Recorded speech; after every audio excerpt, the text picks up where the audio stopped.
Leader இந்த படத்தோட title பார்த்ததும் எல்லாருக்கும் என்ன தோணுனா இது ஒரு அரசியல் சார்ந்த படமா இல்லை இது ஒரு எந்த மாதிரி படம்னு ஃபஸ்ட்டு ஒரு கொஸ்டின் வரும்.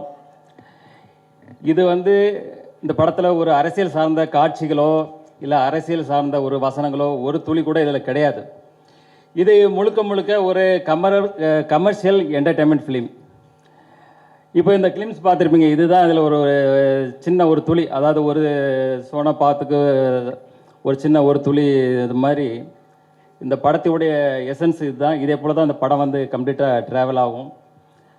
இந்த படத்துடைய ஸ்டோரி பார்த்தீங்கன்னா ஒரு சாதாரண ஒரு இன்னசென்டான ஒரு அப்பா பிள்ளை, அவங்க ஒரு சந்தோஷமான வாழ்க்கையை வாழ்ந்துட்டு இருக்காங்க. திடீர்னு அவங்க வாழ்வியில் பார்த்தீங்கன்னா திடீர்னு ஒரு மிகப்பெரிய ஒரு கேங்ஸ்டர் அதில் இன்டர்ஃபியர் ஆகிறாங்க.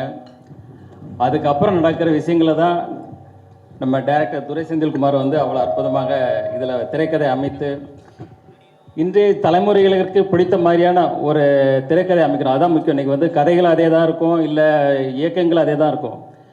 இந்த திரைக்கதை அமைக்கிறது தான் இன்றைக்கி ஒரு சவாலான விஷயம். இன்றைய ரசிகர்களுக்கு திரைக்கதையை பிடிக்கிற மாதிரி அவ்வளோ துல்லியமாக, அதாவது படம் ஆரம்பம் முதல் கடைசி வரை ஒவ்வொரு இன்ச் பை இன்ச்சு, ஒவ்வொரு ஃப்ரேம் பை ஃப்ரேம் நம்ம துரை செந்தில்குமார் அவர்கள் டைரக்டர் அவ்வளோ அழகாக செதுக்கியிருக்காங்க. அடுத்தது இசையமைப்பாளர் ஜிப்ரான் பார்த்தீங்கன்னா இப்போ பார்த்துருப்பீங்க, ஒவ்வொரு பேக்ரவுண்ட் ஸ்கோரும் எவ்வளோ ஸ்கோர் பண்ணியிருக்காரு பார்த்துருப்பீங்க. அதே போல் அவருடைய பேக்ரவுண்ட் ஸ்கோர் இந்த படத்துக்கு மிகப்பெரிய ஒரு பலமாக இருக்குது.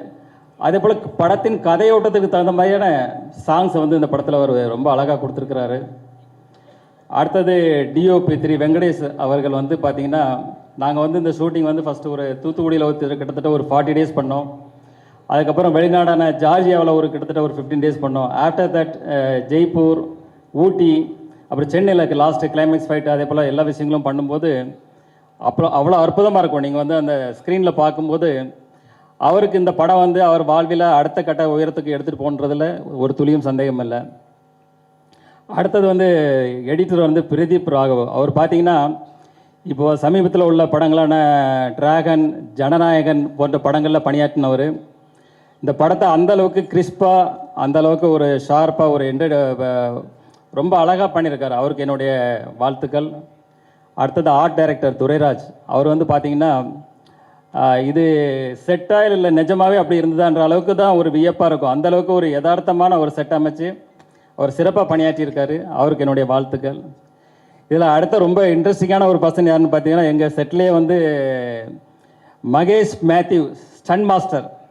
அவர் பார்த்தீங்கன்னா செட்டுக்கு வரும்போதே ஒரு ட்ராக்கு, ஒரு ஜாக்கெட் போட்டு ஒரு காலேஜ் ஸ்டூடெண்ட் மாதிரி ஒரு அப்படி ஒரு பவர்ஃபுல்லாக வருவார். அவர் வந்தாலே செட்டில் எல்லாருக்குமே ஒரு எனர்ஜி, ஒரு பவர் வந்துடும். ஏன்னா தலைவர் பார்த்தீங்கன்னா இப்போ தான் நம்ம காந்தாரா 2ல் முடிச்சுட்டு வந்திருக்கிறாரு. அதில் பார்த்துருப்பீங்க அவர் என்ன வேலை பண்ணி வச்சுருக்கிறாருன்னு. ஸோ இந்த படத்துலையும் அதே போல் சில வேலைகள்லாம் பண்ணியிருக்காரு. உங்களுக்கு ரொம்ப பிடிக்கும்னு நினைக்கிறேன். கண்டிப்பாக நீங்கள் ரசிப்பீங்க. அடுத்தது சிறு வயசுலேருந்து எனக்குள்ள ஆசைகளை சொல்லிட்டார் சார். நான் பேசலான்னு அதுக்கு முன்னாடி சார் சொல்லிட்டார், இருந்தாலும் சொல்கிறேன். சொன்ன மாதிரி சிறு வயசுலேருந்து எனக்கு சினிமா துறை மேலே மிகப்பெரிய ஆர்வம் இருந்தது. என்னுடைய ஃப்ரிட்ஜில் பார்த்தீங்கன்னா ஒரு பக்கம் ஷாருக் கான், ஒரு பக்கம் சல்மான் கான், 2 பேரோட படம் ஒட்டி வச்சுருப்பேன். அப்போ என் தாயார்கிட்ட அவரை சொல்வேன், நான் ஒரு நாள் இதே போல் ஒரு நடிகர் ஆவேன் அப்படின்னு சொல்லும்போது தாயார் சிரிச்சுட்டு சந்தோஷம்னு சொல்லுவாங்க. ஆனால் என்னுடைய சூழ்நிலை என்னுடைய ஃபேமிலி பிஸ்னஸ், என்னுடைய தந்தையார் மேலே நான் மிகப்பெரிய பக்தியும் மிகப்பெரிய ஒரு மரியாதையும் உள்ளவன். ஸோ என்னுடைய தந்தையார் பிஸ்னஸை நான் அவங்க கூட எடுத்து அவங்க கூட ட்ராவல் பண்ணும்போது என்னுடைய முழுமையாக ஒப்படைச்சி என்னுடைய முழு உழைப்பையும் கொடுத்து, ஏன்னா ஃபஸ்ட்டு பார்த்தீங்கன்னா காலையில் முதல் ஆளாக நான் ஸ்டாஃப் வரக்கு முன்னாடி முதல் ஆளாக கடைக்கு போவேன்.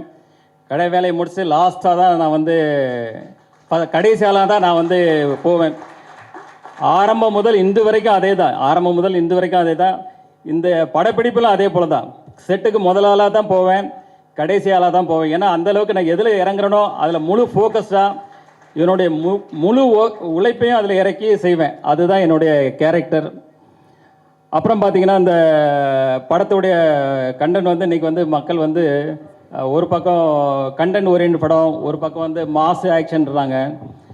இப்போ நாங்கள் இதில் இந்த படத்தில் என்ன மெயினாக இது பண்ணியிருக்கோன்னா ஒரு நல்ல ஒரு கதையம்சம் கண்டென்ட் இருக்கணும், அதே போல் ஒரு மாஸ் எலிமெண்ட்ஸு ஆக்ஷன் சீக்வன்ஸ் இருக்குன்ற மாதிரி இன்றைக்கி எல்லா தரப்பு மக்களுக்கும் இன்றைக்கி உள்ள ரசிகர்களுக்கு பிடிக்கிற மாதிரி இது ஒரு சிறப்பான படமாக இருக்குது. எங்கள் படக்குழுவும் சரி நானும் சரி இதை பார்த்துட்டு மிகப்பெரிய சந்தோஷமும் மிகப்பெரிய சாட்டிஸ்ஃபைடாக இருக்குது. அதே சந்தோஷமும் அதே சாட்டிஸ்ஃபைடும் உங்கள் எல்லாருக்கும் கிடைக்கும்னு நினைக்கிறேன். அப்புறம் சினிமா துறையை வந்து பார்த்திங்கன்னா இன்றைக்கி வந்து ஒரு தனிநபர் வெற்றி இல்லை, ஒரு படம் வெற்றி அடைகிறது ஒரு தனிநபர் வெற்றி இல்லை. அதாவது சினிமா துறையில் இன்றைக்கி வந்து பல ஆயிரம் தொழிலாளர் இருக்காங்க.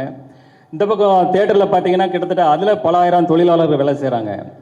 ஸோ ஒவ்வொரு படமும் நான் வெற்றி அடையணும்னு நினைப்பேன். ஏன்னா இன்றைக்கி வந்து பல ஆயிரம் தொழிலாளர்கள் வந்து இப்போ சினிமா துறை கொஞ்சம் இறங்குமுகமாக இருக்குது. இன்றைக்கி பல ஆயிரம் தொழிலாளர்களுடைய வாழ்க்கையை வந்து கொஞ்சம் அவங்களுக்கும் வேலை வாய்ப்புகள் குறையுது, புதுசாக வர்றவங்களுக்கும் வேலை வாய்ப்பு ஒழுங்கான முறையில் கிடைக்க மாட்டேங்குது. அதனால தான் நான் எப்போவுமே நினைப்பேன் அதில் இருக்கிற எல்லா படங்களுமே வெற்றி அடையணும்னு அப்படின்னு நினைப்பேன். அதே போல் பத்திரிகையாளர்களை நீங்களும் இந்த சினிமா துறை வளர்கிறதுக்கு உங்களுடைய முழு சப்போர்ட்டையும், அது சினிமா துறை மறுபடியும் எழுச்சி பெறதுக்கு உங்கள் அனைவருடைய சப்போர்ட்டும் வேணும்னு கேட்டுக்கிறேன். இந்த படத்தினுடைய சிங்கிள் வந்து வர்ற 14ஆம் தேதி காதலர் தினத்தன்றி முதல்ல இதை வெளியிடுறோம், முதல் சிங்கிளை. அப்புறம் வந்து பார்த்திங்கன்னா மார்ச் 6ஆம் தேதி வந்து கிளிம்ஸ் வெளியிடுறோம். அது இதே போல் ஒரு இதோட பவர்ஃபுல் பேக்கடாக இருக்கும். அது நீங்கள் வரும்போது பார்ப்பீங்க. அடுத்தது இந்த படத்தை வந்து ஏப்ரல் மாதத்தில் ரிலீஸ் பண்ணுறதுக்கு எல்லா வேலைகளும் போயிட்டுருக்கு. அதுக்கு முன்னாடி ஒரு 10-12 நாளைக்கு முன்னாடி நாங்கள் வந்து ஆடியோ ஃபங்க்ஷன் வந்து ரொம்ப கிராண்டாக பண்ணணும். அதுக்கான வேலைகளும் போயிட்டுருக்கு. அந்த நேரத்தில் ப்ரெஸ்ஸு உங்கள் முன்னாடி தான் எல்லா இதுவும் நடத்துவோம். உங்கள் எல்லாருக்கும் இப்போவே உங்களுக்கு இன்விடேஷன் பண்ணிடுறேன். எல்லாரும் கலந்து கொண்டு இந்த விழாவை சிறப்பாக செய்யணும்னு இப்போவே வேண்டி கேட்டுக்கிறேன். அதே போல் இந்த ஆடியோ ஃபங்க்ஷன் விழாவில் ரசிகர்களாகட்டும், அதில் நடித்து அதில் ஒர்க் பண்ண எல்லா டெக்னீஷியன்ஸ், அதே போல் ஆல் ஆர்டிஸ்ட் எல்லாருமே அதில் கலந்துக்கிடுவாங்க.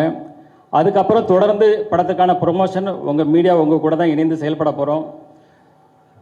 நீங்கள் எல்லாம் தொடர்ந்து எங்களுக்கு ஆதரவு தரணும்.